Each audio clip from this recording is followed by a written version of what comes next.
Merci à vous tous d'être là et encore une fois fidèles au poste alors que c'est l'après-déjeuner. D'habitude on a un peu les mains croisées sur l'estomac, donc il fait chaud, il n'y a pas trop de bruit, ça va, mais quand même. Voilà, donc bienvenue à vous tous sur ce sujet ô combien crucial de la prévention des accidents graves. Je crois que je voudrais...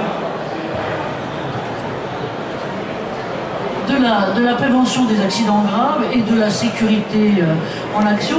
Donc nous, au cercle, moi qui en suis la cofondatrice, ce qu'on aime bien mettre en lumière, c'est mettre en lumière effectivement des expériences positives et particulièrement sur des sujets qui sont des sujets difficiles ou qui sont des sujets délicats, enfin en tout cas qui sont les sujets à risque. Et donc le cercle entreprise et santé, pour nous, on existe depuis en gros 2006 avec une vocation un peu prospective, c'est-à-dire d'éclairer les entreprises et les acteurs sur ce qu'est la prospective de la relation au travail, ce que sont les incidences et, qui viennent changer ou qui sont les grands déterminants de la relation au travail, à la fois par le biais soit par le biais des innovations, soit par le biais de risques qui peuvent être ou des risques émergents ou des risques lourds.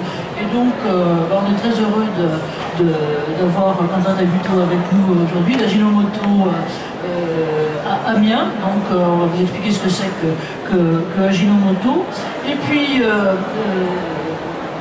à côté de, je dirais globalement, à côté de nous deux, vous voyez arriver, je tenais à le saluer aujourd'hui, c'est l'ICSI. Vous connaissez peut-être de nom, qui est l'Institut pour une culture de sécurité industrielle, qui est installé à Toulouse et qui en fait s'est installé à Toulouse après AZF, et qui, sur ces questions et sur ces enjeux de sécurité, particulièrement à la fois de sécurité industrielle et de risques lourds, a développé une approche tout à fait originale. On a au cercle un partenariat avec l'ICSI, et je dois dire que l'un des membres, l'un des piliers du cercle, je crois qu'il était là à la première réunion en 2007, donc vous voyez, on en a 130 depuis. Il est maintenant directeur du développement de l'ICSI, c'est Michel Descazeaux, et en gros,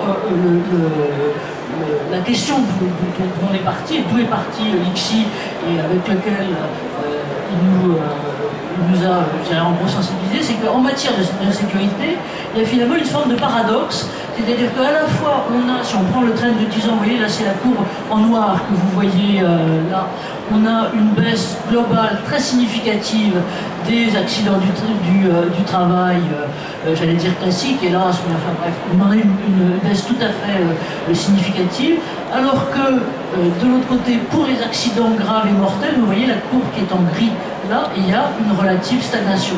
Et donc partons de ce constat.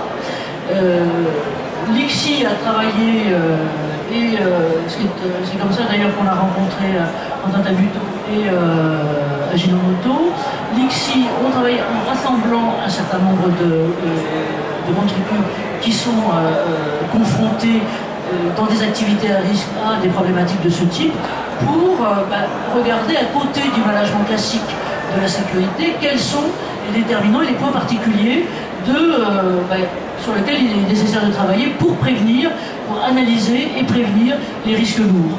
Et en gros, sur ces activités et ces métiers à risque, l'idée c'est de faire un focus là, et on s'aperçoit en fait que les systèmes classiques de management, qui sont très bien, je dirais, pour les risques les plus classiquement rencontrés, ne sont pas forcément opérants pour adresser, pardon de l'anglicisme, mais il est quand même bien intéressant là-dessus, pour adresser ce que sont les enjeux et les problèmes graves là-dessus. Et donc, ce que vous allez voir là, c'est que les situations à risque, il faut pouvoir identifier là-dedans ce qu'on appelle les situations à haut potentiel de gravité, pour pouvoir, selon ce qu'on appelle les situations à haut potentiel de gravité, donc ce sont des états qui peuvent être suivis immédiatement après de conséquences lourdes.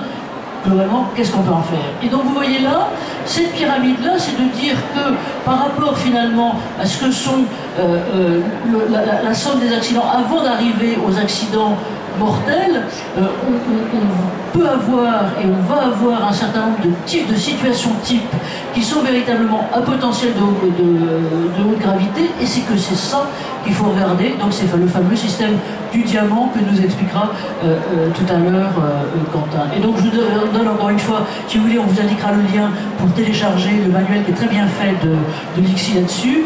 Leur conclusion là-dessus, c'est de dire qu'en matière de prévention des accidents graves et des accidents mortels, on a intérêt à investir sur 4 fronts, avoir des règles et qui soient des règles simples. Si c'est trop compliqué, en cas de crise ou en cas de risque lourd, ça ne marche pas. Donc il faut des règles qui soient tout à fait simples et qui soient applicables à tous.